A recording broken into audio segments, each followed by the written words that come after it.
Hey y'all, hey, I'm your TM Davis. My life just got major. LadiCEO here.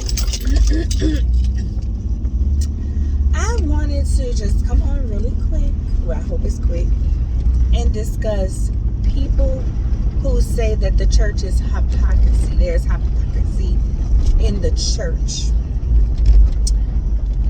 So, when I think of that, it's people pretend to be one thing, but they're really another thing. Do we understand that the church is a hospital? The church is seriously a hospital, and everybody is welcome. Now, everybody does not, just like regular medication, sometimes the medicine don't work. They're there, but that feeding and everything, it just don't work. Sometimes they're not taking their medicine. You ever dealt with somebody who just don't take their medicine?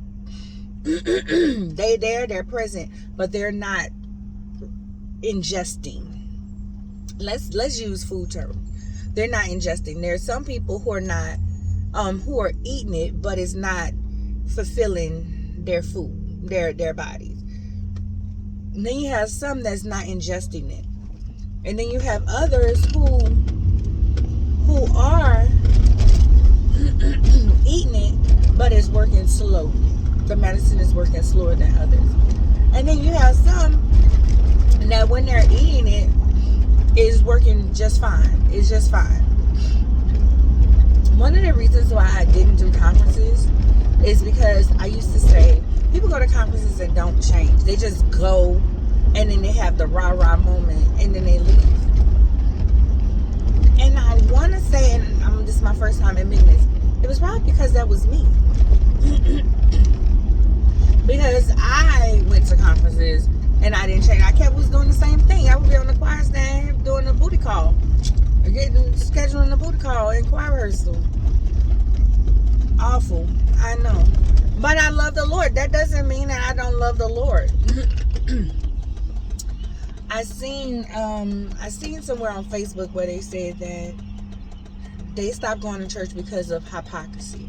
And I was like, do you know that the same people that volunteer at the church that's there at the church is just like you? They're trying, but sometimes it doesn't. They're trying, but sometimes it does not. They're triggered. If y'all seen the text messages and the messages that I get sometimes whenever I am working on a project for church or something like that, it's the way that people just come at you, and the way, and they don't care. They just and I'm just a mere volunteer. I don't get paid by the church. Matter of fact, I pay my tithes, but I don't. And it's not just my church, current church. It's churches I've been a part of.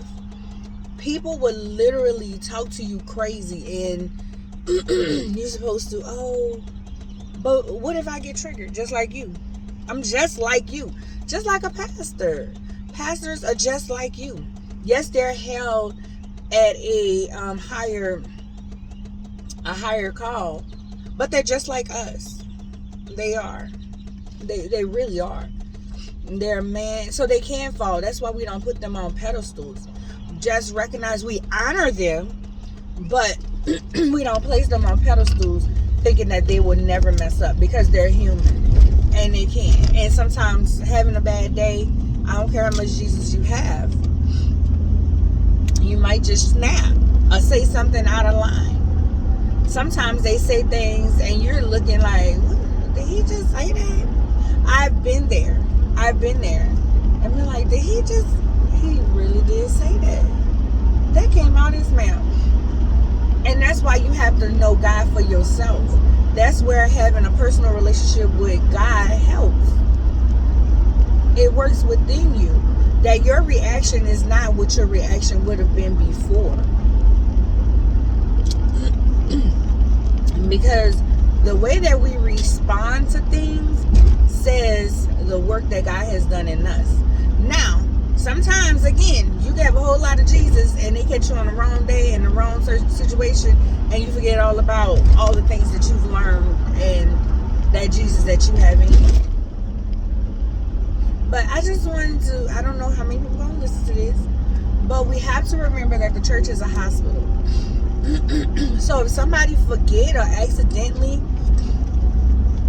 forget something, or accidentally don't do something, charge it to their head, not their heart.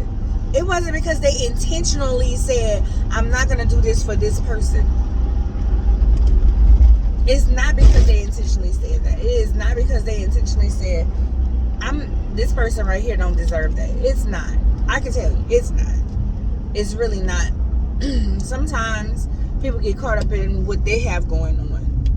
I've had people text me and say, can you do this? And I'm like, yeah.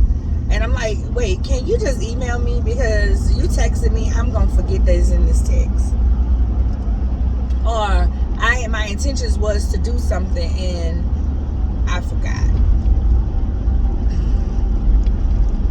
My day got away from me and I forgot. And that's just what happened. That's the truth. But I want us to just know that the church is a hospital. And